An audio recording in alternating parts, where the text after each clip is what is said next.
Mature language warning. Hey howdy, welcome back to our channel. In this video, we're going to see what if bullied Naruto lost in Realm and got massive harem with Grafiya. This is part 1. If you want to see next part, please leave a like. It's motivate me to make more videos. And I request you to check out author named Do the Ends Justify the Means by SaintArca, so do check out. And I have uploaded Naruto X Pony and Censored Lemon. So if you are adult, do check out. All details and description. Now, let's jump into video. How much longer will you continue to stand there? A normally bland and monotonous voice inquired, which held a dash of irritation. Her face was unreadable to most, but not to him. Never him.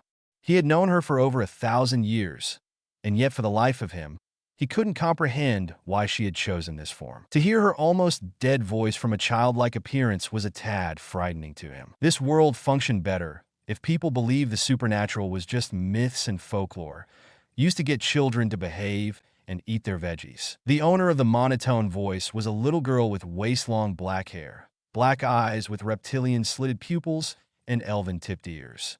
Her attire consisted of a black shirt with a blue X over her upper chest around, a matching colored skirt, and a bright pink jacket. She was wearing black knee-length socks with turquoise blue hearts climbing up the right side.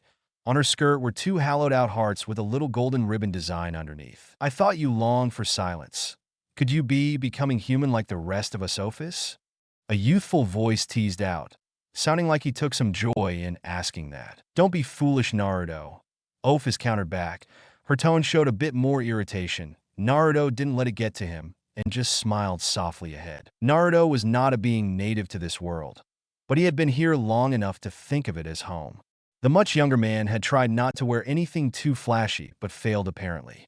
He had picked out an orange dress shirt, a pair of form-fitting black jeans, a matching pair of dress shoes, and finally a charcoal suit jacket. The two were stationed above Kuo, a small town in Japan that was soon going to become a hot spot for future supernatural activity. Naruto's smile never faltered as he looked around at the people going about their day, them remaining oblivious to the fact that right above them were 2 superpowered beings capable of destroying Japan many times over. Well, Ophis definitely. He hadn't thought about trying it himself. The reason they were here, or more so Naruto, Ophis had just tagged along because she was disinterested in being alone for the moment. The youthful-looking shapeshifter followed his gaze and found his target almost straight away. The target of their interest was a building. It was especially large considering this city's small standards. The building itself looked rather plain in both style and shape, but it was the only club in this city, so it earned itself some points there. Ophis herself didn't care enough to provide any meaningful commentary, although her sole reason for existing was removing Great Red from the gap, so her lack of opinion could be excused. While lackluster in appearance, it had something to help it stand out. A giant leaf with the symbol of Konoha, hollowed out in its center, underneath it in big, bold letters. Kanagakur. The longer the pair stared, the more nervous Naruto felt. He took a risk and tilted his head in the direction of his companion, smiling sheepishly when he caught her deadpanned expression. Konoha? Really? Her voice made him even more nervous. I'll admit I couldn't think of anything else all right. Naruto sighed softly to himself, his smile forgotten. I just needed something to remind me of home, especially after all these centuries. That set her expression back to neutral. She could understand missing one's home. Besides, the only link to my home dimension is a comic or manga as they call it here, so it shouldn't be an issue. His smile returned after that. I suppose we should take a look considering you dragged me out here. I want a silencing barrier on it, so I can't hear the outside, Ophis demanded, despite it was her initiative to tag along. So demanding, Naruto sang, extending his senses and, luckily enough, finding the building empty. Clicking his fingers, their eyes picked up a very faint blue glow. Let us go. He cheered before vanishing in a flash of yellow, a purple one following directly after. The very moment the 2 overpowered being reappeared, a different sort of mood had been set, mainly for Naruto. He had always been open about his mood, his expression giving it primarily away, and even now was no different. He looked excited to see the fruits of his people's labor. A fine job had been done in his experience. He almost felt at home. Ophis just looked around with a blank expression, except for the faintest of glimmers shining in her eyes. If Naruto was being honest, He hadn't a clue with how to run a nightclub. Then again, how hard could it be? This was not a venture for profit, already having amassed enough to buy a country if need be. When you live as long as he had, then money didn't hold any value to him. So it didn't matter if the business made anything. Win or lose, it still served its purpose as a front for their stay in Kuo. Tables shaped like leaves. Ophis spoke out loud with a cute tilt of her head, floating over to one of them before lowering herself onto it, giving it a gentle tap with her foot, minding her strength as to not break it in half. The name translates to village hidden in the leaves, so leaves are kind of a focal point of the establishment. Naruto explained with a shrug before walking over to Ophis, picking her up by her jacket and setting her on his shoulder, before proceeding to give her a tour of the place. He was lucky enough to check this place for signs of life before they flashed here. If someone had been present who was not aware of the supernatural and started to make a fuss, then there were two things to be done. A would be a mind wipe, or B would have been obliterated on the spot so Ophis could reclaim her silence. Granted, she doesn't do it that much, but you never know with her.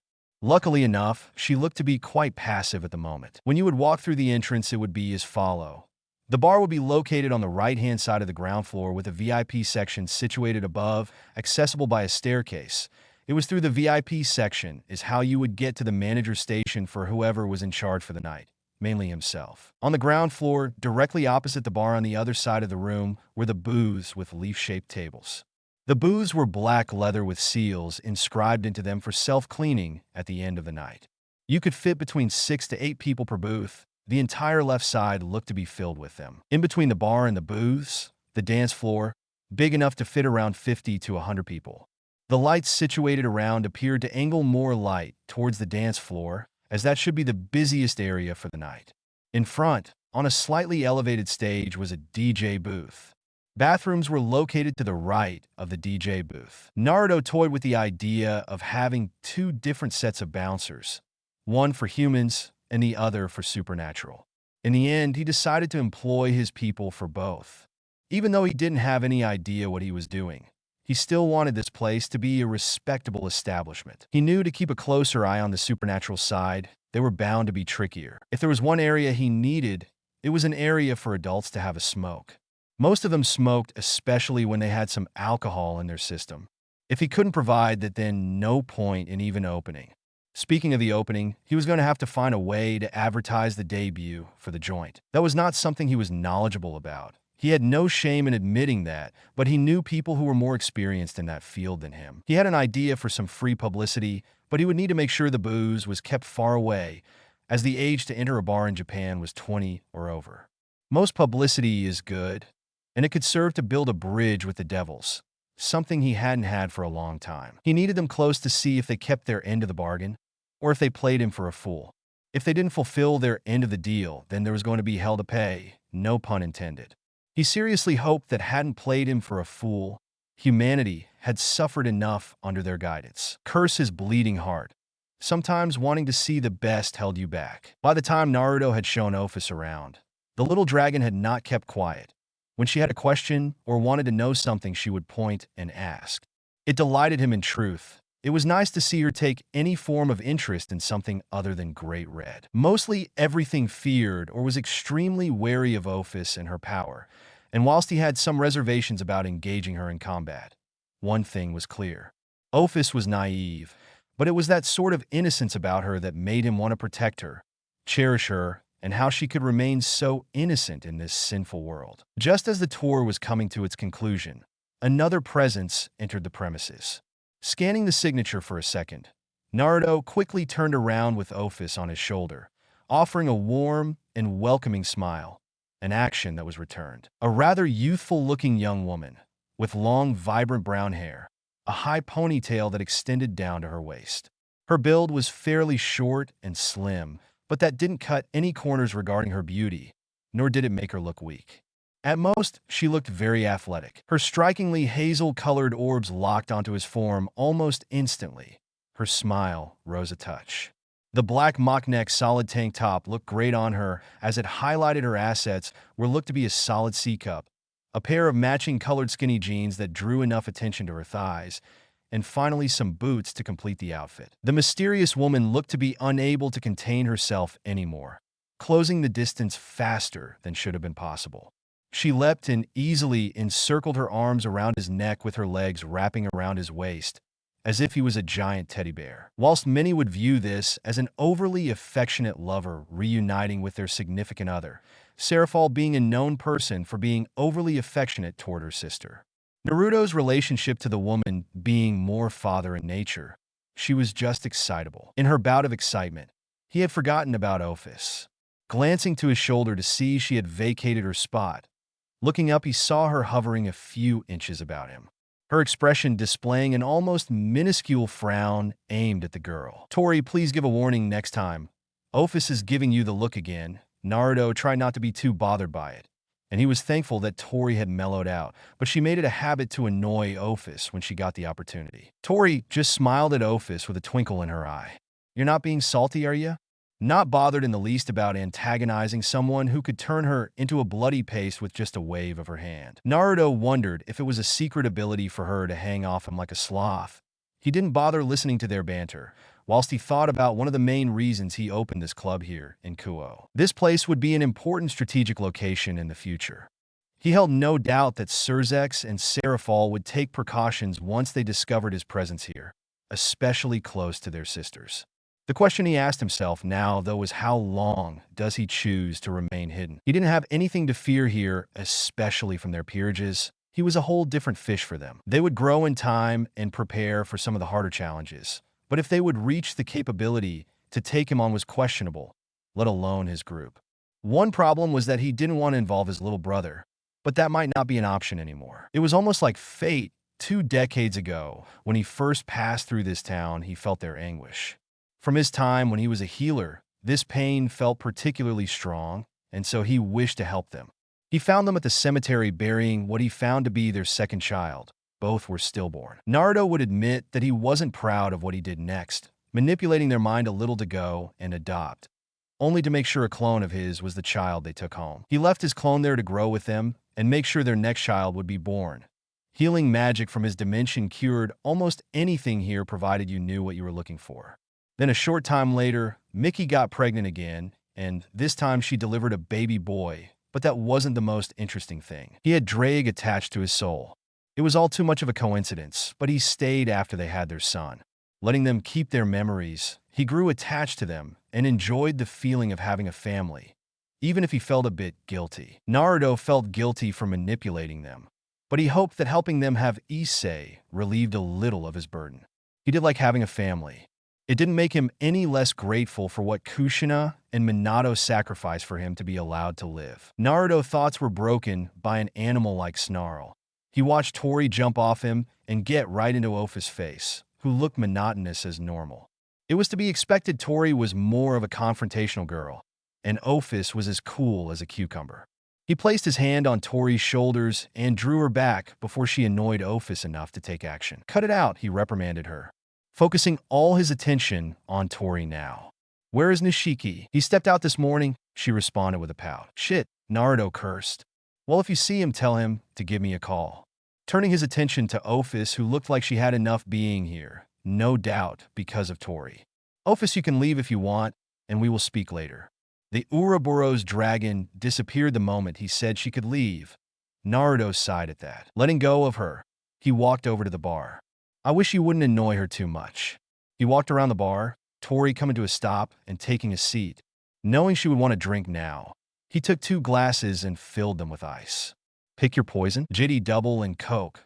Putting the glasses down, he fished out the measuring cups before picking up a bottle, pouring it into the cup before filling her glass. Doing the same to his one. Lastly, he grabbed the Coke gun and filled up both glasses. When the drink was made, he put a straw in it and handed it to her. Tori took it with a grateful look. Naruto left out the straw, raising it to his lips and feeling the cold beverage flow down his throat. The two soon descended into silence. That was until Tori decided to answer his earlier statement. "It's not on purpose. I only do it to lighten her up," Tori answered, twirling the ice with her straw. "I know, but even after 1,000 years, it still ain't worked. She ain't like us. We were born human. We have emotions. It is not that simple. So why do you keep trying?" He was genuinely curious. Tori was by far the one who interacted with Ophis the most except for himself. You have already done it once, a creature you thought to be mindless. You helped it grow, so why can't we do the same for Ophis? Naruto didn't have a response for that, so he left it there. Downing the rest of his drink, he left the glass on the bar. Going to go and check on the folks. Leaning over, he gave her a chaste kiss on the side of her head. I am proud of how far you have come, never forget that. Naruto walked away after that, missing the smile on her face as she resumed her drink in silence. When Naruto stepped out of the club, the sun was shining. Giving off a stretch to limber himself up. Not noticing his shirt rose a little, giving off a free show to some of the women who were close by. He smiled and waved at them as they blushed a little. The ones that had partners blushed while their male counterparts glared at him. He paid them no mind and started walking toward the hiatus. As he started to walk, he realized his adopted kids would be coming home tonight. He would need to make sure they wouldn't be detected, or that could pose an issue that he wished to avoid until later on. Sona would be cautious and message her sister, whilst Rias would most likely try to get one of them into her peerage, especially with her upcoming engagement. He hoped Surzex and Serafal had kept their promise to get their race to treat humanity better. It had been the one thing he asked of them. Humanity needed someone to guide it, and if they couldn't, then he would. War would follow, and whilst the old version of him wouldn't be able to stomach it, the current him of today knew it was needed. Change without conflict was impossible, and if they wanted a show of force, then they would get one. The Hyudu residence was small, but it gave off the feeling of a proper family home. That was how Naruto felt as he stood outside the gate staring at it. He briefly wondered if Kushina and Minato would have provided a home with this feeling. Had they lived? No point in spending any more time dallying. Opening the gate, he felt a smile creep on his features. Walking down the small pathway, when he got to the door, he gave it a solid knock, and luckily enough, he didn't have to wait long. The door swung open. Standing there was a typical middle-aged woman. Naruto hoped she would remember him. It was a silly thought, but he had been gone for a few years. The main thing that he had changed was his clothes. Everything else pretty much looked the same. He might have grown a bit as well. Can I help? Why? Trailing off, her eyes widened. A good sign. He prayed it was Naruto-kun. Yeah, she remembered him. Her voice was shaky. Naruto smiled at her, giving her the confirmation she needed. Like with Tori, Mickey surged forward and hugged him in a more subdued manner. The guilt he felt earlier on his journey over him returned with vengeance. He compared this reunion to the one he could have had with Kushina after his training trip with Jiraiya. The love of a mother was truly a powerful thing, and he wished he could have had time to experience it with his parents from his former dimension. But he wasn't afforded that option, hence why he basked in a mother's love now. Squeezing her again to show he missed her as well. Honey, what's wrong? Hearing the voice of his adopted father. Raising my head, I shot him a smile. He still looked the same as he did before I left. Same office attire, same glasses, and a paper underneath his arm. The moment he spotted me, he dropped the paper and repeated Mickey's action. Hi, Dad. I smiled. The elder man flashed a grin at his adopted son. I saw his eyes growing misty, but refrained from pointing it out. Male pride and shit. The moment was perfect, except for where was little bro? Where's Issei? I inquired. He should be on his way home from school. You should have seen him when he got his acceptance letter to Koa Academy, Mom said with a proud look. We all knew Issei was perverted, so that must have been like early Christmas for him. Well, a pervert wasn't as bad as to what he could have become. Enough of that, though, let us go inside. Mickey quickly intervened, practically dragging Naruto into the house. Crossing through the threshold, Naruto instantly felt his years of absence wash away. The house still looked mostly the same. There were a few more pictures scattered around, though. Taking off his shoes, he put them down by the door. Walking through the house, as his clone had done 1,000 times, he plopped down on the sofa. Okay, now would come to what were you doing? How have you been? Luckily enough, he had a plan for all that. I hope tea is all right? Mickey called out from the kitchen. That sounds perfect, Naruto answered, smiling again when he saw how chipper she was, an extra spring in her step. Remaining silent when she poured some of the tea and put it in front of him, adding a little bit of sugar and giving it a quick stir. Naruto brought the piping hot cup to his lips, giving it a blow before having a sip. Now he might be biased, but that was heavenly, and he had tea in heaven before. Delicious, thank you. So how was it? Did you eat properly? Were you safe? Did you keep everything clean? Mickey instantly fired out. Naruto chuckled, as that was how it was when Kushina was explaining the man in the mask, or later turned out to be Obito. He knew that Mickey and Kushina would have been fast friends if they had the chance to meet. Naruto noticed Goru had returned as well, having changed from his work clothes into something more casual and comfortable. To answer everything, yes, I have been fairly well. I was lucky enough to win the lottery when I was moving around, so money was no issue. That was the fabricated story, easy enough to believe, as some people don't like advertising their winnings. It makes them an easy target for criminals. I open a club here now. He threw that out there as well. Like a nightclub? Mickey inquired. Yeah, mainly, I might have it open as a normal bar during the day. Not too sure yet. I did invest a pretty penny into it. Gives me something to do as I stick around for a little bit. Naruto informed, much to the joy of his parents. That is good to hear. Anything else happen? Mickey asked, taking a sip of her tea. This might be interesting, but I met some people around the world and adopted a few. Mickey almost dropped her cup, and Goru looked baffled. Naruto smiled, both at their reaction and some of his little one's antics. Naruto smiled, showing his hand. He counted off each of them. There were 4 boys and a girl. I offered to adopt her, but she turned me down, so I think she might have a crush on me. The boys wanted me to adopt them. They can all be a bit of a handful, but I love them as if they are my children. He didn't answer about any woman on the scene yet, but he knew a few had their eyes on him. Very hands-on? Did they travel with you? Goru asked, intervening for the first time in the conversation, excited at the prospect of grandchildren. Yeah, they saw quite a bit of the world. They're all very close to one another and help each other, so there isn't much more I could ask of them. An idea sprung to mind. You both should come over and meet them soon. I got to enroll them in Kuo Academy in the next few days. I decided it was time for them to put down roots, in no time like the present. Mickey and Goru looked delighted at his other. Naruto knew how much they wanted grandchildren, and whilst his children might be grown up, there was still no reason they couldn't experience that joy. Where is Issei? I thought he would have been home by now. Glancing up at the clock, Naruto was surprised to find it was nearly 5 o'clock. Time flies, Mickey pointed out absent-mindedly. Issei has been busy with this new club he joined. That instantly drew Naruto's interest. Club? Yeah, the occult research club as he called it, that froze the blood in his veins. Rias owned that. He would need to see Issei very soon, tomorrow at the earliest. Sorry, we know how happy he would have been to see you. Mickey apologized with a grim look. Waving it off, Naruto smiled reassuringly, even if he didn't feel it. It's fine, I'll stop by his school tomorrow. I want to organize something for my club, so I was going to pop around there and see if I could get any volunteers. Naruto spoke out. It's fine, honestly, but we will need to have dinner, all of us. I know my children are dying to meet their grandparents. Naruto got to his feet. His parents stood up with him and walked him to the door. Embracing them both one more time, he hugged his mother for a moment longer. I love you both, Naruto said with a smile targeted at them. We both love you too, they warmly returned. Naruto gave one last smile followed by a wave before leaving, walking down the pavement. When he was out of sight, his smile instantly vanished and his eyes narrowed. Issei being a part of the ORC was troubling. Then that must mean he is a devil. If that was true, then there must be a reason he was reincarnated, and Drake could not be entirely the reason.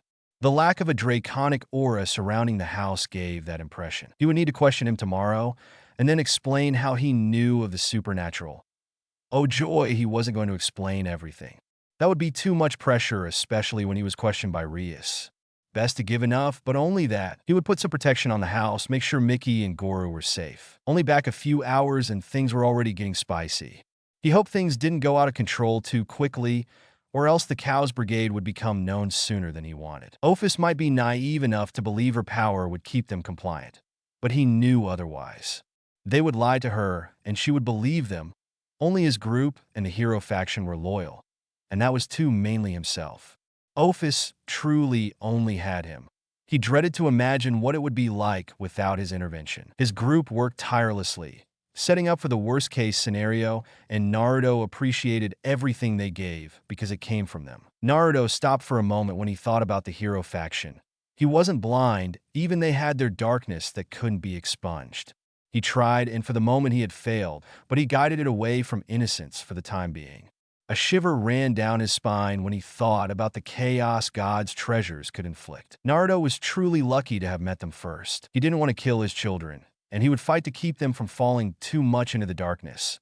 But if it was a last resort, then he would do what he must. With enough of those self-deprecating thoughts out the way, he disappeared in a flash of gold, briefly illuminating the dark pathway. The moment Naruto reappeared, his face retaining a grim expression. Even though he had only been in Kuo for not even a day, and yet already everything had soured. Oh joy! The area, the former ninja, Flash 2 was a stark comparison to his current mood. The area was lush and gave off a serene feeling. Naruto could almost instantly feel his frustrations washing away. The place he'd come to was his home for the duration of his stay in Kuo. Whilst Naruto walked up the gravel pathway, he took a moment to soak in the landscape. His gardener took pride in her work, that much was obvious. All he saw was a bed of white. Crouching down, he remembered Faith looking at this particular flower. Chrysanthemum, the white variation. When he questioned her, she responded that a white one signified loyalty and devoted love. Yellow represented neglected love, or even sorrow. Everyone in their group contributed something. Some were more physical orientated, some were more spiritually based, some technical. The point is that everyone brought something to the table. The garden looked tended to today. It looked all neat and presentable. Naruto picked up on a faint aroma in the air this evening, something calming. Feeling its effects, this was Faith's work at hand, but instead of complaining, he allowed it to relax him further. That is when he saw the house. Well, the mansion would be a more fitting label for it. With the current size of their group in mind, it had made sense to invest a bit more in its design. He tried to keep it from being too ostentatious. He liked to think he succeeded there. That didn't mean it didn't hold any aesthetic value. The building standing tall, at just over 3 stories and quite wide, being more rectangular. The front of the mansion held the most sets of windows to allow the morning gaze to shine through. The side and the back were fairly vacant of such a thing, preferably darker. There was a roof garden for anyone wishing to relax or sunbathe up there or do it by the pool. Naruto tried to get a little something for everyone to enjoy, but when people varied so much in both hobbies and other tastes, it got to be a little ridiculous. Aesthetic value didn't matter much to Naruto on a personal level.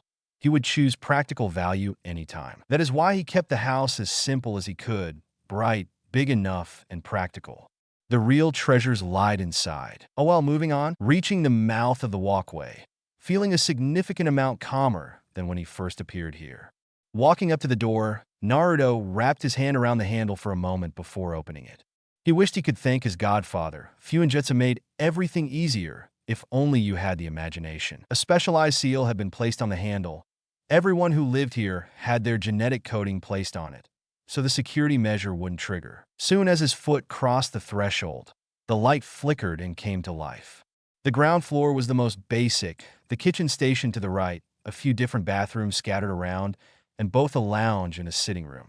When people were present, they would normally stay in their little bubbles. Some were more social than others. The second floor was mainly guest rooms, and the third floor was where everyone had their own assigned rooms, no matter if they stayed in them or not. None of them wanted to share, so they each had the luxury of a room for themselves. Sparing a speedy glance at the clock, Naruto knew his children were expected to arrive soon. Despite that, he knew better than to hold his breath, especially during their teenage phase.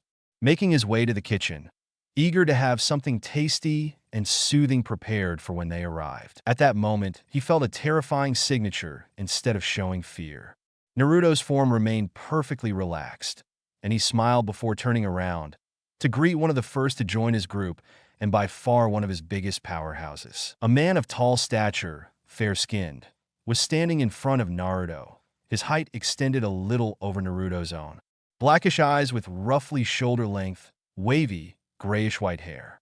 He had a short mustache and a lengthy, mildly thin beard that fell to his upper torso. Now, as for the clothes, he wore a long white and purple robe, consisting of 2 major pieces. A long garment that descended far past his knees, with a tattered bottom edge, and intricately designed linings were on the end of his sleeves, including a line of dark lozenges, and a shorter, more billowing garment laid above it, only over his chest area. His longer garb was kept tied together with a thin, light girdle made of a rope-like material. A dark-colored cape is additionally above both parts of his robe, jutting out in sharp, more elongated lozenge-shaped spikes around the back of his head. The Uzumaki clan symbol was proudly emblazoned on it, replacing the Alvarez Empire that used to reside there. It was kept in place by a long, much less wide cloth tied around it and his neck, which was held by a spherical dark clip. He had foregone his dark ring on his right middle finger, but he had his signature staff recreated, a thin piece of wood with a purple oval-shaped crystal at its peak. Finally, to finish off his outfit, a set of dark high boots. Here stood August Dragneel, son of Zerif Dragneel and Mavis Vermilion. I could feel your energy signature fluctuating from the moment you appeared. What is troubling you, Naruto-sama? August inquired in a grandfatherly tone. Despite having calmed a bit, he explained the events of the day. From his time spent with Ophis to leaving his parents' home. I see. August responded as he stroked his beard. I know it's stupid, but I knew that I should have put surveillance here, or someone at the very least. Naruto lamented over his poor decision, massaging the bridge of his nose with his hand. I grew overconfident, and the lack of any talk regarding the Red Dragon Emperor only made it worse. I figured everything was fine. I bet you this has something to do with Rias. I heard that Layla's brat was pushing for their engagement to be moved forward. Naruto theorized as both he and August walked into the kitchen. Naruto taking a seat at the counter while August stood on the opposite side. Instead of replying, August retrieved a glass and poured some cold water into it. Tapping the ground gently with his staff, a few ice cubes appeared in it. Turning back toward Naruto, he placed the glass down within reach. Naruto shot him a grateful smile, taking it in hand, emptying a third of it before putting it down. He took a moment to contemplate his next move. If Issei had been reincarnated into a devil, Rias must have seduced him or allowed him to be killed. If the latter proven to be true, then that wouldn't help his feelings regarding her faction. August? Naruto asked, breaking the silence in the room. Yes, Naruto-sama? The aged wizard dutifully responded. If I took a stand against the corruption of the supernatural world, would you still stand by me? Naruto asked. Everyone involved in his group had become something of a surrogate family to him, standing tall beside him through thick and thin.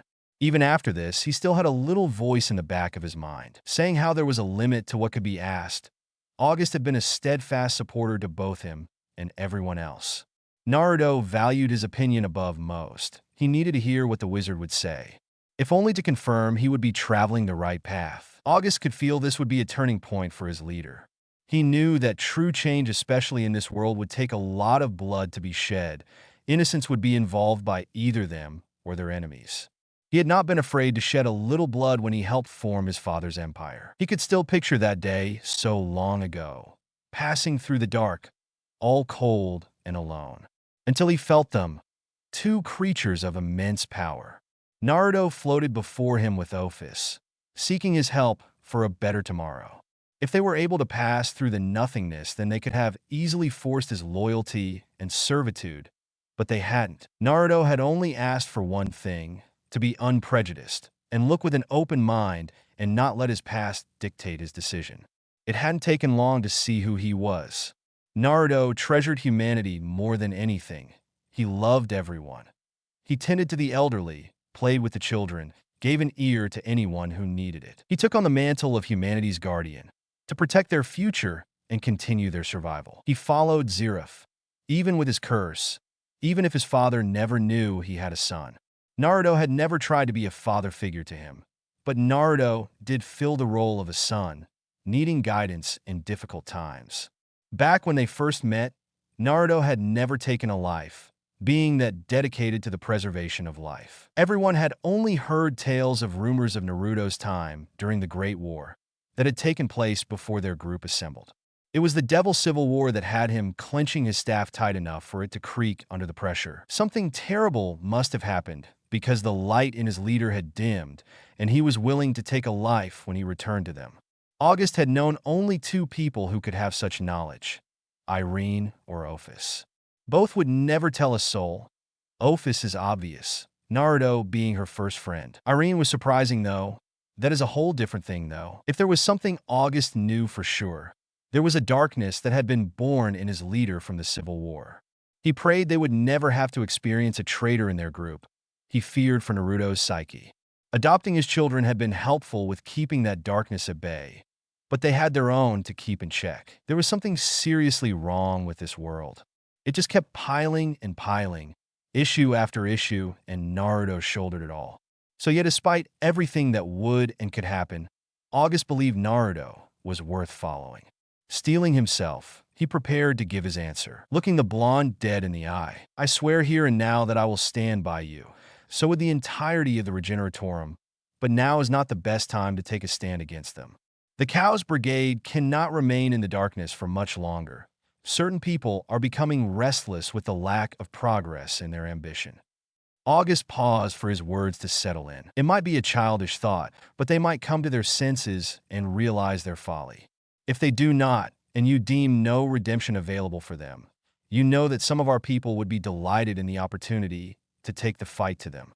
Irene was one of the most vocal in favor of violence.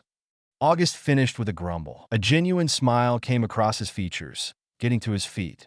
Naruto rested an arm over August's shoulders despite the slight height difference. The aged wizard returned the affection with a grandfatherly smile. After a moment of silent gratitude, Naruto returned to his seat and took another sip of water. Then something came to mind. "Do you have an idea where Irene is? I couldn't sense her signature on the premises." August clicked his tongue in annoyance. "I fear she is most likely soaking in the hot springs. You know exactly how she is now." He responded with a rare roll of his blackish eyes. "Come now, since she got her humanity restored, she is enjoying everything she missed." Naruto defended her while scratching his cheek. A faint dust of pink colored his normally tanned cheek, remembering a time when he came to check on her during her time spent soaking. Yes, losing something for 400 years, then spending over 1,000 attempting to reacquire it. August countered with sarcasm. Yet when someone annoys her, she'll go all dragon on them. Doesn't seem like she has changed much.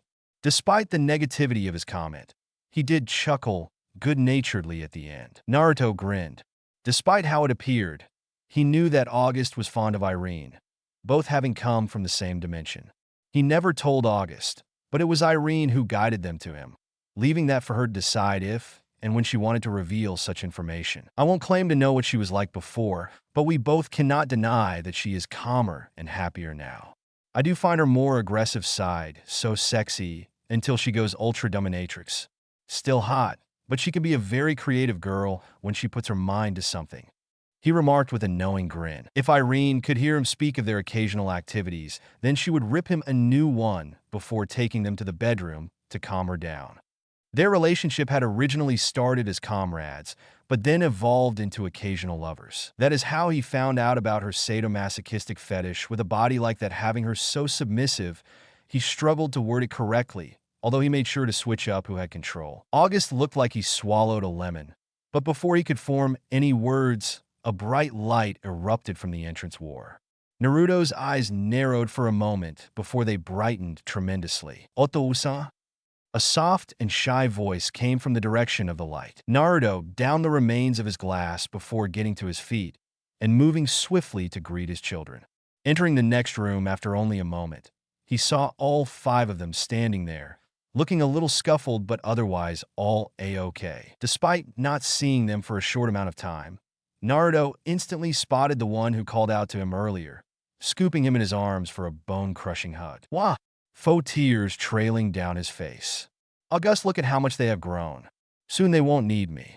"Leo, promise me you'll never grow up," said mentioned boy. Sweat dropped as his adopted father threatened to drown them in his tears. "Those stupid treasures have somehow evolved in speeding up their growth," Naruto whispered as if just uncovered something. August walked aside in annoyance, a common action when Naruto was showing his more goofy side to his children. Leo, or Leonardo, wielder of the Annihilation Maker, one of the top 5 Longinus sacred gears. He appeared to be a short, dark-skinned young boy with gray-blue hair and bright violet-colored eyes. He was wearing a dark purple Gakurin with a matching colored coat with golden trimming on top of it. "Oh, you haven't greeted the rest of us." All you did was grab Leo and started bawling like a baby. A more masculine voice interjected. Why won't Naka greet me like that? The lone female of the group wailed. Back not even 5 minutes, and I already want to leave.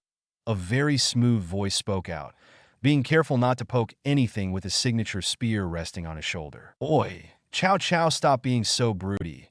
Don't think just because you have that toothpick you're immune to my punishment, or I'll call Irene. We both know she would love that.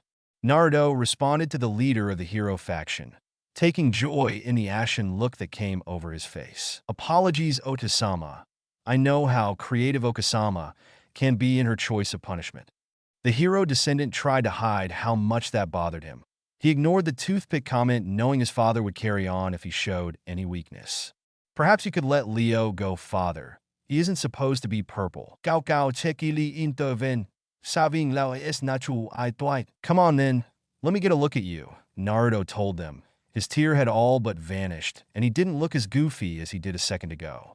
He pretended not to notice the grateful look his youngest shot the eldest. Chow Chow is a handsome young man, with short raven-colored hair and striking blue eyes. He was wearing a combination of the Gakurin, one mostly wore in the fall, and ancient Chinese attire. He was also the leader of the hero faction, eldest of his children, and the wielder of the true Longinus, or toothpick as Naruto referred to it. The masculine voice that spoke out earlier was Heracles, a tall man standing at 2 meters tall, with a well-built body and shoulder-length gray hair.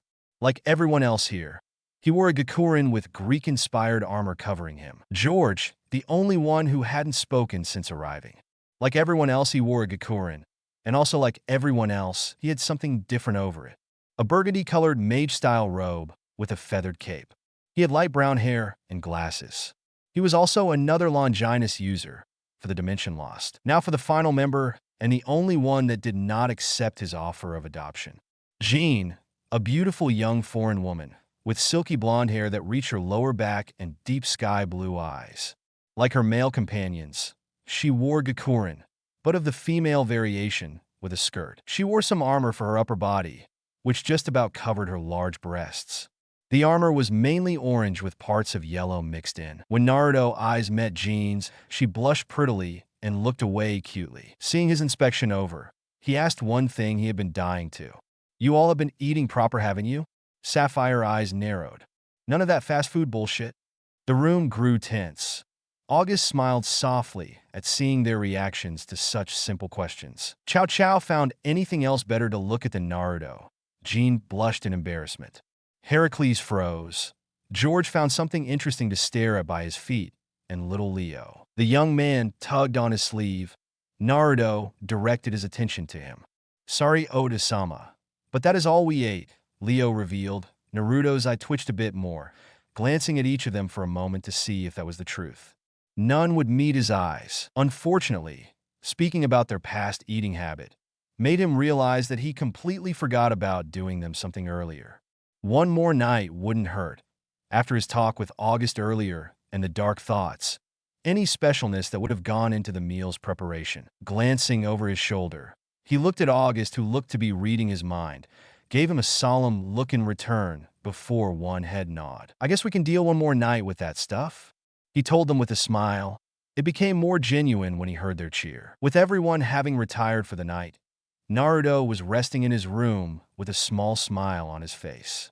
If you were to look out the window, you could see a blanket of darkness except for the faint glow of Kuo in the background. Truthfully, he had desired more time with his children, but Chow Chow, being the leader and eldest brother, desired for them to get some rest, and Naruto didn't have the heart to refuse it. So after agreeing for another night of that ridiculous food, August and George, being the most experienced in magic, made a quick teleportation circle and disappeared for a short while. When they returned, everyone got their meal and watched a little bit of some drama bullshit before heading to bed. Naruto glanced at Jean, being a touch more restless, and assumed he would be getting a visit from her tonight. Naruto knew that he had been a pillar for Jean, something for her to cling to. Chow Chow and George had recruited most of the members for the hero faction, but a few had been recruited by himself. Her being one of them. Naruto had been in the area when he detected such despair and anguish that he couldn't turn away from it, rushing in the direction of such powerful negative emotion. When he came upon the scene, His vision went, and he saw only red before he felt such raw fury. Diodora Astaroth, a young-looking devil, who had a fetish for anything holy. Only he took it a step too far and decided to break them, dropping them into a pit of despair. What was worse, Ajuka knew about his little brother's fascination and did nothing, swallowing down the bile at those thoughts. Jean had been tortured, hanging from a makeshift cross, held up with magic, but Diodora had been sloppy, felt they were secured without interruption. He was wrong, dead wrong. The second he made himself known, Diodora had summoned his peerage. Naruto cared little and tore them apart. He ripped them to shreds, leaving bits here and there before finally reaching the little bastard. Then with a solid yank, he ripped off his left arm and left him to bleed out on the floor, surrounded by his scattered peerage. He should have made sure and killed him then and there, but he had been more focused on Jean, destroying the binds that bound her. He cradled her in his arms as he healed her the best he could. Seeing a flash of light from behind him, when he turned his head around, he saw Diodora had been teleported away. He guessed by someone else because he left his arm behind. When he was left alone with the girl, healing her as best he could, he did pass a glance around at the corpses. He didn't feel pity at that moment. But after he learned the truth of Diodora's fascination with holy things, he did give a silent apology to them, leaving that sick area. He brought Jean somewhere he knew she would be safe. His healing had definitely raised her chances of survival, but he felt worried for her mental state. When she recovered enough to wake up, she was panic-stricken. Naruto gave her the space she needed whilst doing his best to calm her. After she was comfortable enough, she confided in him the full story. Diodora was too arrogant and disclosed everything he was going to do to her, and everything he did to every member that served him in his peerage. Naruto swore right then and there that he would finish him off for definite the next time he saw him. Though to his surprise, Jean told him that she would be the one to put down the filthy devil, even going as far as to swear herself to him. He accepted her request, but denied her swearing herself to him. That only served to draw her closer to him. As she healed, Naruto knew she was a lonely soul, so he tried to bond with her. He spoke to her as herself. He played games with her. He sat back and listened intensively as she about her life in the church. Due to her having the spirit of the Maiden of Orleans, everyone had deemed her to be unapproachable, and she lived life on a pedestal. What struck him the most was when she told him how lonely she had been. He gently held her hand in his own and told her she would never know such loneliness again. Everything had been smooth sailing from there. Once she had made a full recovery, he introduced her to the hero faction, who at that point only had members. Naruto knew that Jean's loyalties were with him more than Cao Cao. He also knew that she would follow almost any order given to her, within reason. But still, it never did hurt to have someone on the inside, and as much as he loved his children, he knew they would withhold some stuff from him. He just hoped that he never needed to use her position in the future. Naruto's eye caught the small amount of light from the door and the slight creak. He was right as Jean poked her head through, giving him a sheepish smile that made her look so adorable. "You can come in. I have been expecting you." That must have come out differently than in his mind, because her face went bright red. Quickly recovering, though, he grinned as he realized she must be having dirty thoughts. Taking a quick breath, she recovered and stepped through the door. Jean had decided on a modest night dress tonight. It was white and not transparent, but gathered she still had her bra and panties on. Naruto sat up a little bit and gave a warm smile. He knew she still felt the fight or flight instinct when alone with a guy, even him. So he showed a little bit of visible relief when her posture relaxed a little bit and she took a deeper breath before closing the door. Watching her slowly make her way closer to him, each step allowed her to feel more comfortable. As she neared the bed, she sat down on the edge. Jean looked around the room to see if anything had changed since the last time she was here. Naruto by far had the most Spartan room out of everyone, except maybe Alma. The lack of expressing herself, given her condition, could easily be excused, although Naruto had been more of a minimalist. He only had what he would need. He didn't spend on pointless baubles, only what he deemed a necessity. That is why he only had a king-size bed, a wardrobe, and a desk and chair. Oh yeah, he also had orange bed sheets. She remembered the one time she playfully mocked him for them. He laughed it off and blamed it on his parents. He told her a bit about them, how his mother had red hair and his father had yellow. She would never admit it for fear of dying of embarrassment. But his love of orange is what inspired her battle armor's primary color to be just that. Eventually, her sky blue locked onto his sapphire. "Hey," she greeted with a sweet smile and a small amount of nervousness. "Hi," he responded with a laid-back grin. "Not that I am not happy to see you, but what you doing here? I gathered you would want your own bed tonight." He asked her softly, gently scratching the top of his head. "Why do you think I came here?" Tilting her head as if it was obvious. "We haven't seen each other for a month, and I wanted to spend time with you." Her expression then took a dive. The nightmares have come back of that day. Her finger gently trailed down her arm before she cringed a little, as if she could still feel the phantom pain of that day. That day had been both her worst and one of her best. The worst because it planted the seeds for her hatred of devils. She grew to hate most of the supernatural, but devils would always be at the peak of her anger. That is why whenever they went after a devil, it got her a little murder happy, and she would kill them all if she could, but she wasn't strong enough to take them on. Her greatest despite the pain she felt that day and after. It led her to meet with Naruto, being taken in by him, nursed back to health. Being so close to him used to give her tummy a funny feeling, like jumpy. Her face would get really warm, and she would sometimes feel lightheaded when he did that Naruto smile. It was bizarre and frightening, but Naruto's pack magician explained after noticing, and it felt like a brand new world became available to her. She desired Naruto, despite her hesitance to act on those feelings. He let her move at her own speed. His light was reaching her. No matter how dark her world became, he would be there for her, to comfort her, and one day she would express how important he truly was to her. Naruto continued to watch her, his eyes both patient and caring. He moved a little to the right, letting her claim the left. He blinked when she slowly moved closer to him until she was within touching range. Her hand wrapped around his left forearm, raising it up a little as she crept underneath it before resting it over her. Jean completely missed his astonished gaze. Her heart rate increased drastically at the bold move. Finding strength in the warmth emitting from his body, she felt like she overcame something. It felt euphoric to the young maiden. Her face heated up drastically. Taking an internal breath, she dug her face further into his chest. Naruto gulped, shutting his eyes to stop the moisture that threatened to build. He then tried blinking rapidly. When they refused to budge, he gave up.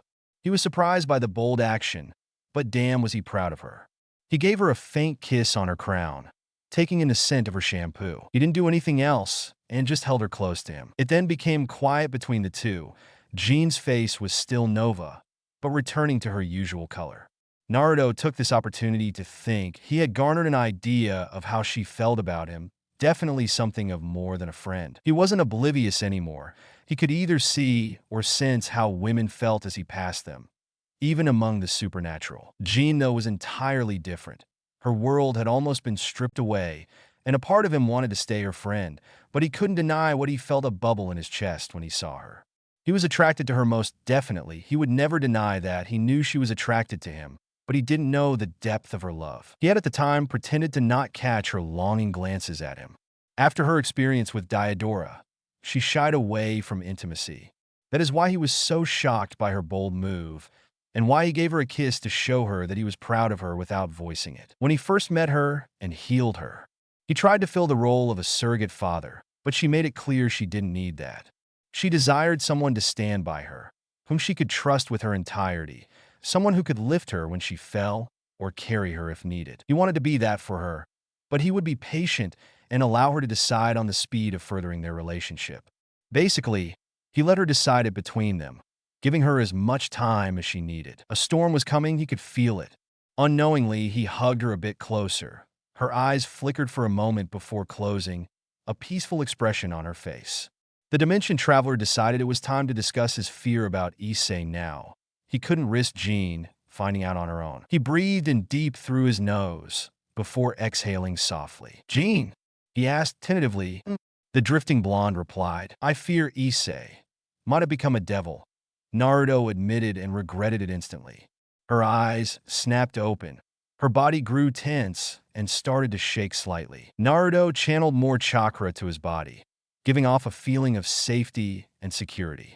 He saw it working when she calmed down, resting her head in the crook of his neck as if hiding from the world. "We might have to fight him one day," It wasn't a question.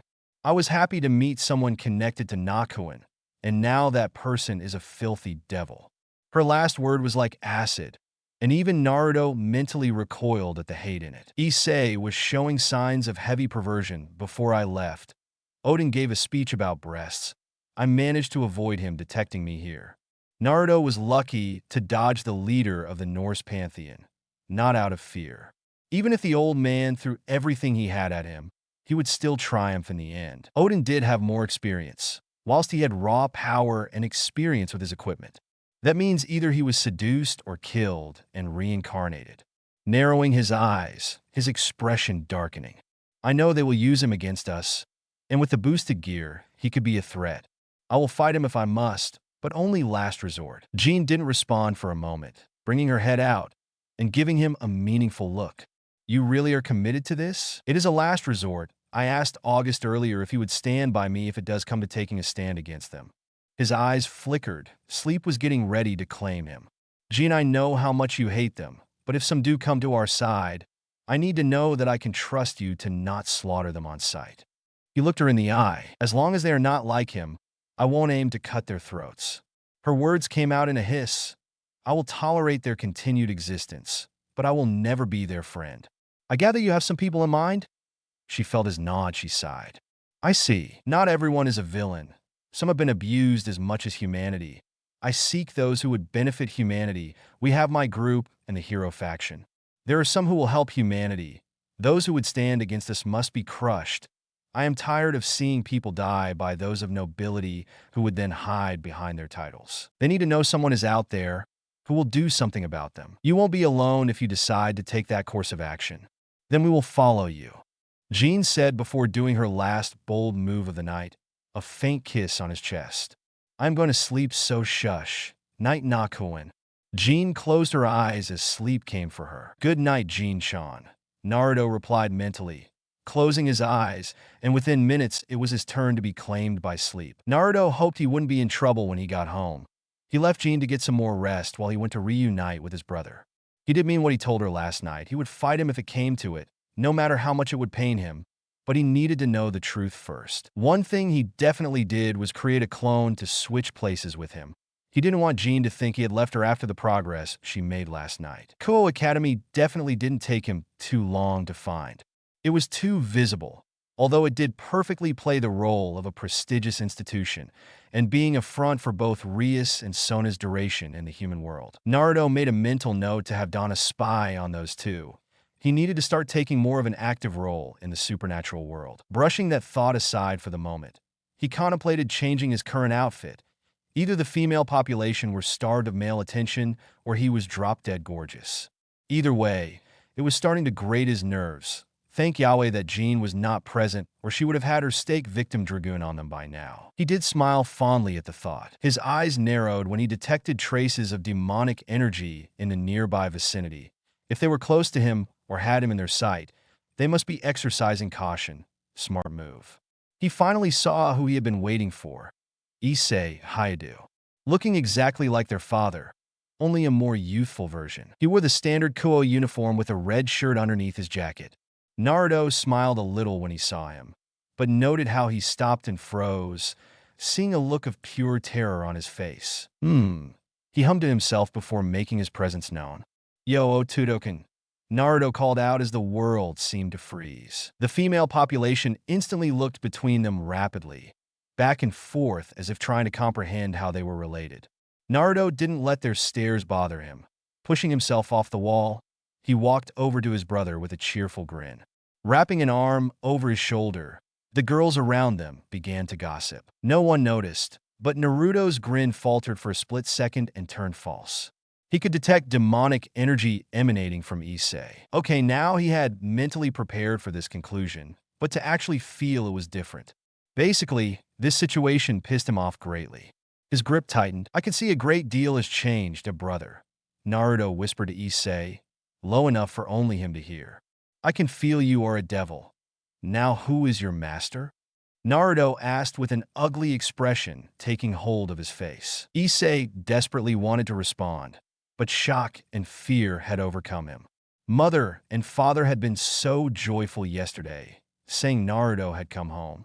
He would have loved to greet him, but the incident with that psycho priest had come up, and seeing Asia again with such a fiend. He wanted to show his brother the world of Ipei. And yet when he heard Naruto greet him, his devil instinct started going haywire, as if a threat had presented itself. But it was only his brother. Then when he asked about his master, the perverted young male's mind instantly went to Rias, and the expression his brother was making was starting to frighten him. Only one thing was worse. Naruto knew about the supernatural. Seeing that look, the intensity of his gaze had sent a chill down his spine, and not the good kind. Even almost dying to Freed never caused this much fear. He felt so small. Despite being small, he found his voice. Arias G. Gremory, he stuttered out.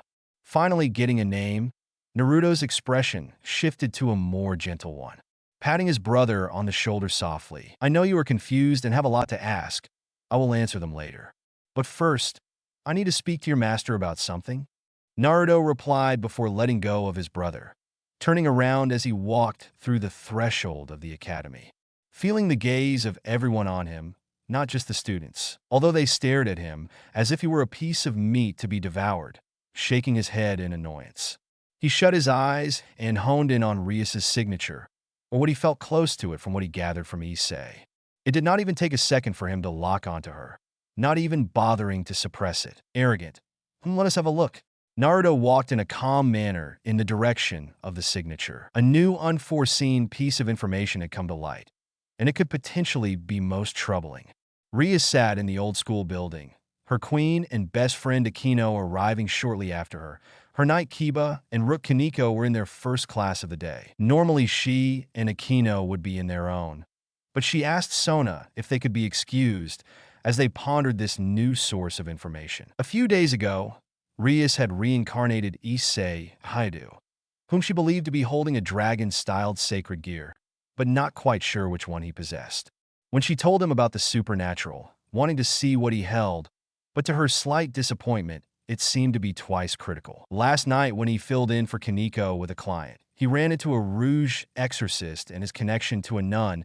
He let it slip about a most troubling piece of information. He had an elder brother. Normally, this would have been easy to manage, except there was something not right about him.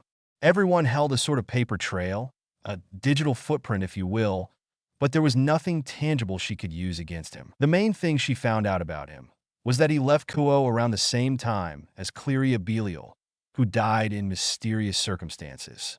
There were also a few pictures linking him in various countries, helping the poor and sick, and visiting various orphanages. Yes, she could use them, but she was not willing to resort to harming children to get one over someone. Not even at her lowest point would she do that. Naruto Haidu, a man who experienced the world, won a foreign lottery, setting him up for life money-wise, also potential link to other pantheons. It felt wrong. It didn't add up to her. Why did he really leave? How strong could he be now? Was he knowledgeable of the supernatural? Or was his appearance in these countries a stroke of luck? If he did in fact know of them, how high was he on the food chain? With his reappearance, a pit settled in her stomach. She made a mental note to confront him later on. If he was, in fact, an average human, then she would remove his memory of their encounter and let him go on living his life. Until then, he was a puzzle she desired to solve. Her pondering was shattered when her door was violently slammed open. The wood creaked and looked like it could fall off its hinges. Much to their surprise, as they didn't feel anyone approaching the clubhouse and couldn't sense him as a man walked right into the room. Rias quickly regained her composure and put on her best smile as she caught sight of the man who entered her den in a very brutish manner. He was very handsome. Even more than in the picture, a new realm of possibilities presented itself. Her greed taking the initiative for the moment. He definitely wasn't normal. If she still couldn't feel him even standing a few feet in front of her, could she sway him to her side? Hello. Might you be so kind as to explain why you booted in my door? Rias took the lead as her duty as a king. Her queen Akino giving a smile while she tried to analyze the man as best she could, his posture not giving anything away. That got both their attention, Rias deciding to let the issue about the door slide for now. Rias looked him upon and down in an arrogant manner, as if she believed herself to be superior to him. Naruto's eye twitched at the blatant display. That sort of arrogance could get you killed one day. He idly wondered, though, if he was quick with this shit, Could he make it back home to cuddle with Jean, providing she was still in bed? I am guessing you to be Issei, elder brother? Rias asked. Naruto wondered if she ignored what he said to piss him off. Yes, she probably did actually. Wanting to be a good sport, Naruto smirked. Let her believe she can control this dance. So you're aware of our world. It wasn't a question, and I guess me mentioning master was just a kink? Of course I am aware of the supernatural. I have met many people from our world, some I've despised, and those I despise I put down. Granted, I have developed an awfully low tolerance for those who like to treat humanity as if it was a toy. The smile he sent her way had the pit in her stomach growing larger. Like, for example, letting an innocent die and forcing them into servitude. You know what I mean, Rias? You mind if I call you Rias? I feel like we know each other enough now. The heiress was losing control of this situation. Her confidence was dimming. She only knew about him for a day, but he knew more than he should about her. He knew her brother and most likely her family. He must have gathered she let his brother die to add him to her peerage. His baiting pointed in that direction. He was acting familiar with her, and what made it worse was she couldn't attack him. It sounded like he knew her brother personally, so he must be more than she believed he to be. Attacking him now had a high chance of backfiring on her. Issei, her beloved pawn, could turn on her as a result of her actions. She only wanted a quiet morning. Rias, being so familiar with such a virile young man. Akino cooed, acknowledging the fact that her king needed time to gather herself. The hybrid could see how this man had forced her on the back burner with just a few placed sentences and a few stares. Regretting her decision when Naruto's sight was directed at her for a moment, and she swore his otherwise blue eyes flashed gold for a second. Her face blazed as she felt the sudden need to be submissive to him. I thought I recognized you. You're part fallen, Naruto stated bluntly, showing a lack of care as her expression soured. Clicking his fingers as if trying to remember something. Shirino, you're her daughter Akino. Her eyes widened as she heard her mother's name from his mouth. Damn, you're the spitting image of her. I was sorry to hear of what happened to her. Since he first entered the room, Akino saw a genuine remorseful expression from him. How did you know my mother? Who on earth are you? Rias too was shocked. Nothing was making sense, and Naruto only created more questions than answers. Akino bit her bottom lip. Her desire of wanting to know his connection to her mother overshadowed the mention of her dirty blood. Naruto schooled his features in an instant. I am Naruto Hyudo, a concerned elder brother, and I have met many people. Shifting his attention back to Rias, getting right to the point. So you either killed my brother or you let him die? I am guessing it is to help with your engagement? He no longer wished to play around anymore. He had given her enough of his precious time. No, of course not. I simply stepped in and revived him. I wouldn't dream of pulling something so nefarious, especially with such a concerned elder brother on the scene. Rias attempted a half-truth. You want to know something? He asked. She nodded. You need to learn to lie better. You only learned of my existence yesterday, so quit the bullshit. He bluffed, hoping Issei hadn't mentioned him to anyone before now. He had been playing on so little information, definitely getting Donna to make the necessary arrangements tonight. Rias' eyes darkened. Naruto didn't back down and matched her intensity for a moment before he got to his feet. Not gonna ask me to join your peerage? Naruto asked snidely. Thought you would have especially with your engagement to Layla's brat. Naruto's smile held no warmth. That appeared to be her breaking point. Who the fuck are you really? Rias shouted, rising to her feet. In her hand was her bloodline. It went as planned. Naruto knew he had her now. His face flashed with an expression that frightened them both to their cores. Your power doesn't frighten me. It is nothing compared to your brother's.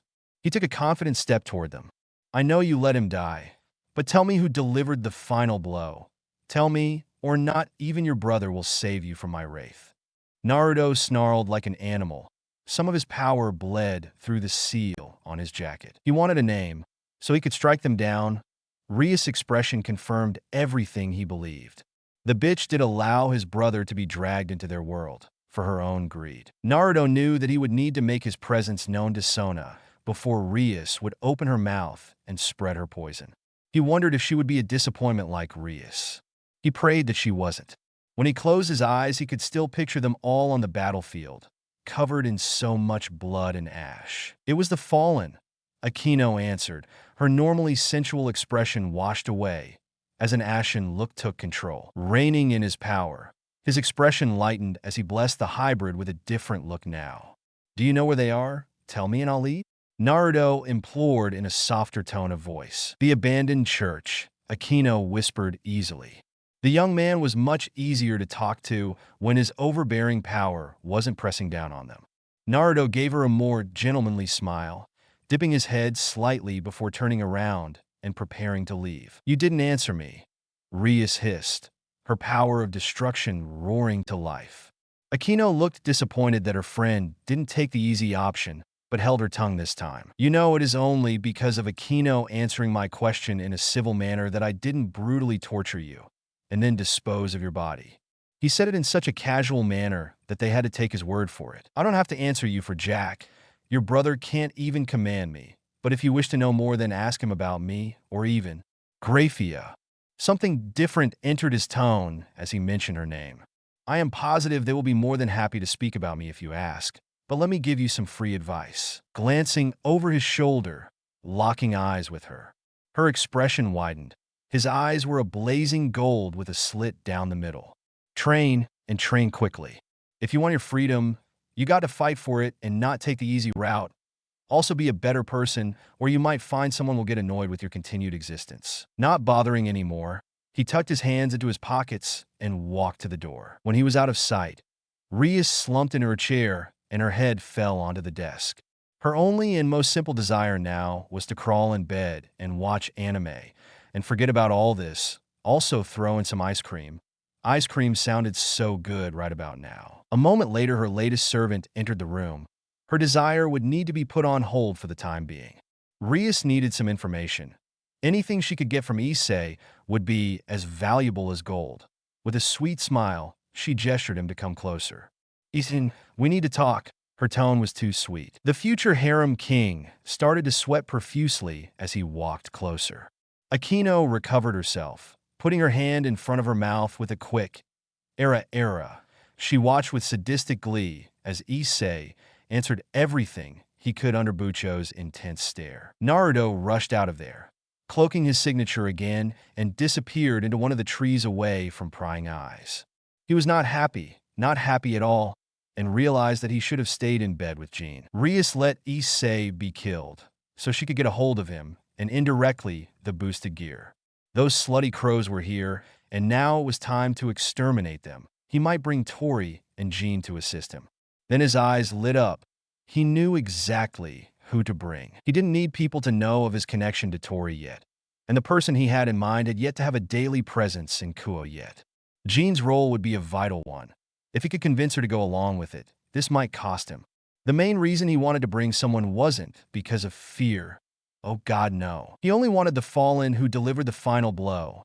Everyone else was fair game. Maybe it was time to reassemble everyone, get the band back together. A few of his people were scattered around the globe, and with August saying the Cows Brigade would come to light, maybe it was time for a grand reunion of sorts. August's wisdom had rarely proven to be inaccurate. Another thing to add to his to-do list was finding Nishiki. That guy was probably between another woman's legs again. He'll make a plan for tonight. First off, he must meet Sona and judge if she'll prove to be a disappointment as well. Using an old move from his previous world, his appearance shifted until he looked like the students of Kuo Academy. Making it easier to move around the grounds, he moved into the main building, asking a random girl where he could find Sona. He kept his voice polite, and with a carefree smile that had the human putty in his hands. People were too trusting here. No wonder the supernatural world could prey on them easily. The girl with her cute blush gave him directions, and off he was. He quickly found himself outside the student council room. He gave a knock and waited to enter. He didn't have to wait too long to be ushered in. When he entered the room, he imprinted the difference in demonic energy of both Rias and Sona and their peerage members. The king herself greeted him first, her face as stoic as her mother's last time he saw her. Hello, how might I help you? The disguised former ninja smiled pleasantly at her. His eyes gave a quick scan of the room. All females and one male. He gathered this must be her full peerage. Her queen stationed the closest, much like how Akino had been for Rias. Yes, I was hoping I could possibly have a moment of your time. Might I please take a seat? Sona smiled slightly, gesturing with her hand to the seat directly across the table from her. He noticed that Sona sat on the opposite side to him, her queen next to her, but the rest of her peerage sat on separate work tables around them, ready to defend their king at a moment's notice. He could see Sona had more intelligence than Rias, and if he was a lesser being then he might be nervous. Naruto took the seat with a smile, his posture excluding certain confidence. He sat down and crossed one leg over the other.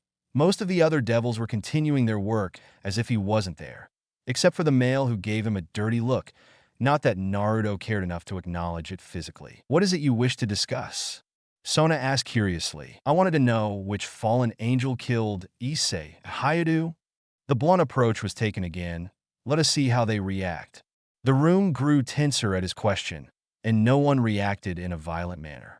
Naruto's eyes stayed on Sona's. Hers widened a fraction whilst it sharpened. Might I ask why you would care for a member of the perverted trio? Sona asked after a moment. Her wits regathered and her expression was frosty. Naruto noted Sona taking a different approach than Rias, not denying or trying to lie to his face, which earned her a chance. You could say I am a concerned citizen, Naruto lied with a straight face.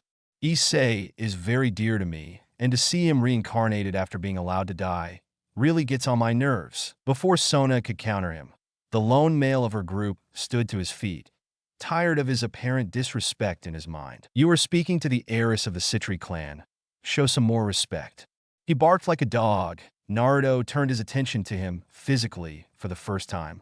He could see the arrogance leak from this boy, but what made it worse, he could also see how green this guy was to devilhood. Normally, I would respond in a calmer tone, but I have had a very bad morning. So I will say this once, you little scrub. Naruto responded with a snarl, scaring the bravado out of Saji. There are many creatures out there who would have killed you for the look you gave me when I entered, boy. So shut that hole you call a mouth before I tear out your throat. Turn what remains to ash before freezing your throat gland and mounting it on my wall as a trophy. I don't make threats lightly, so be mindful of whom you speak to, boy. Everyone looked frozen and horrified at how descriptive Naruto's response was. He saw they were not expecting that, so why not drive the point home? He turned back to Saji with a smile. Next time I hear you speak like that to me, I shall remember it, and one day you shall feel my wrath. You devils live a long life, and so do I. For the finale, just like he did with Rias, he let out a sliver of his power, Saji dropping like a fly after that. Now with his point made, he returned his attention to the reason he came here. This must be the result of being sheltered, he gathered.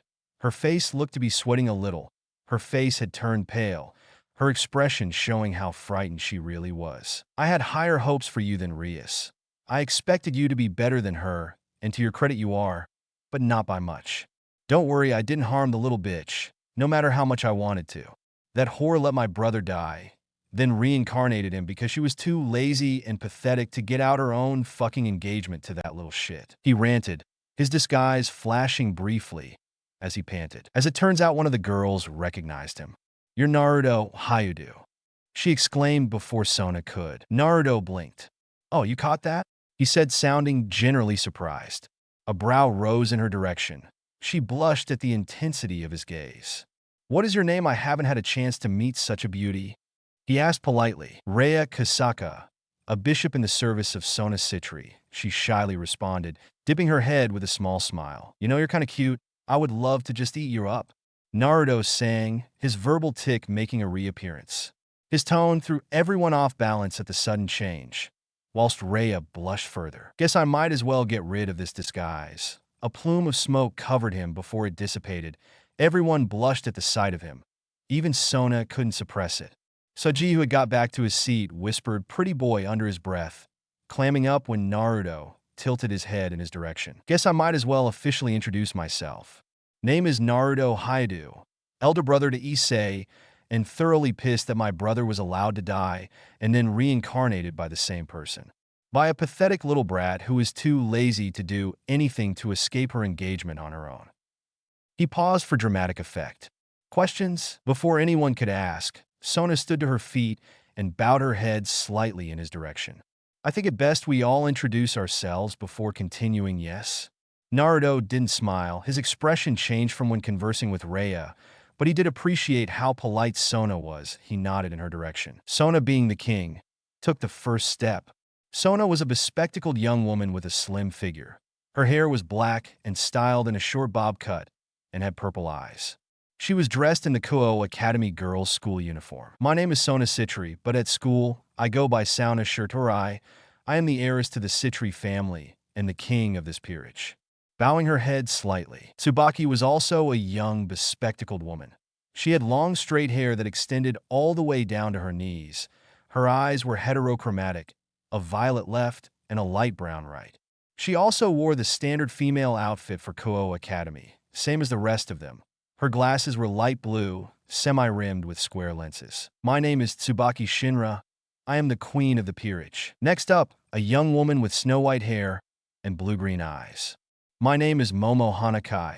I am a bishop in the service of Sona Citri. Her introduction was a bit soured. He sat her shooting glances at Saji and instantly came to the realization. She had a crush on the idiot. Poor girl. The next girl actually got him to smile a bit. The girl had a slim figure, with long, silky brown hair that ended in two short braids with matching colored eyes. She also had a blue headband. Her expression lightened. You already know me, but I'll reintroduce myself. Rhea Kasaka, the second bishop in the service of Sona Citri. She smiled cutely at him.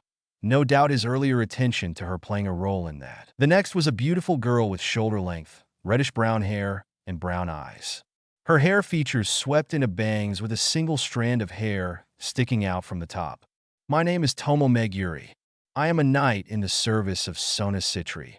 Her introduction did get him to chuckle a little. Such an energetic girl. So far he had seen the king, queen, both bishops, and a knight. He wondered what the last three were. The next to stand was a tall girl with blue shoulder-length hair and matching eyes. She looked to be a bit of a tomboy and had a Bishounen face. I am Tsubasa Yura, a rook in the service of Sona Citri. Her expression was a bit bland, not much enthusiasm. He still didn't mind it much. Now for the arrogant tool. They both stared at each other.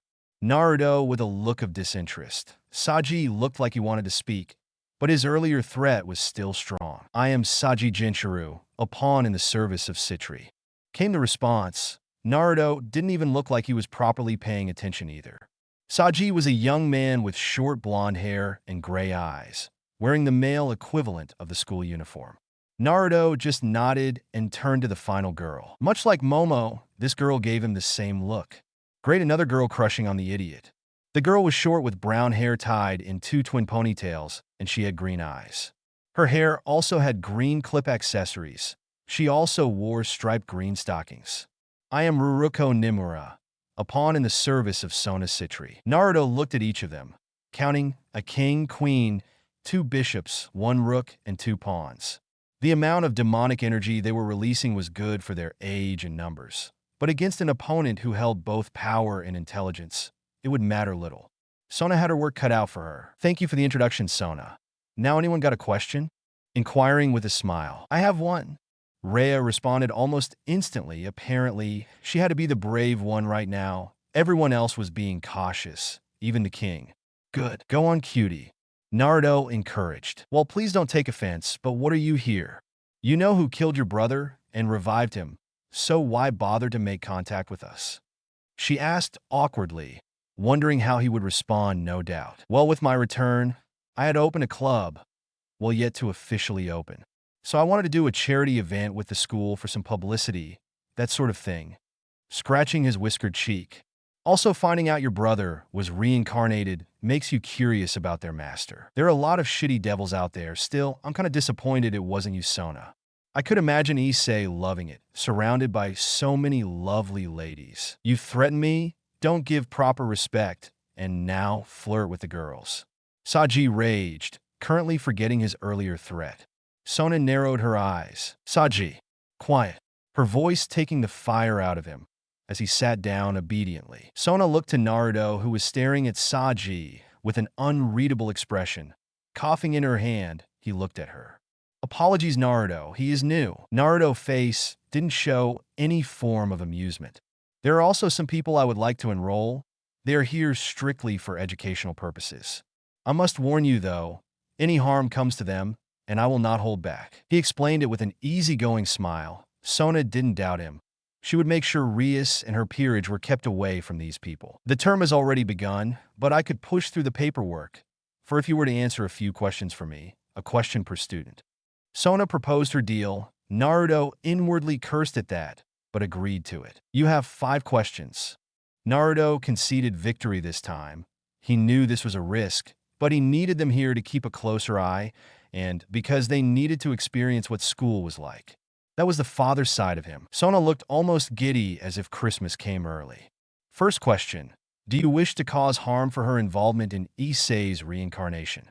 This one was for her childhood friend. At this very point in time, yes, I do wish to cause her harm, but I won't make any moves too. I don't need Surzex throwing a tantrum because I harmed his bratty little sis.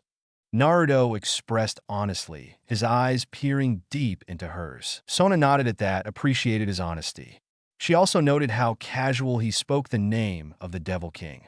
That part was interesting and shed some more light on the growing puzzle of who he was. Next question: do you seek to harm anyone here? She wanted reassurance that he wouldn't gun for them, and she believed he would tell the truth. Naruto smiled genuinely for the first time since entering the room. "Apart from Saji, none of you have done anything to warrant that. I can safely say apart from him, I have no desire to harm anyone here." Said boy tensed. Calm down, kiddo, you only have 2 strikes." He waved off, taking a bit of joy in the look of increased panic. "You have 3 more questions. Use them wisely." Nodding her head in thanks, Sona prepared her third question. "How old are you really?" While her question confused her peerage, Naruto's grinned at her, his respect for her rising a little. "Clever girl.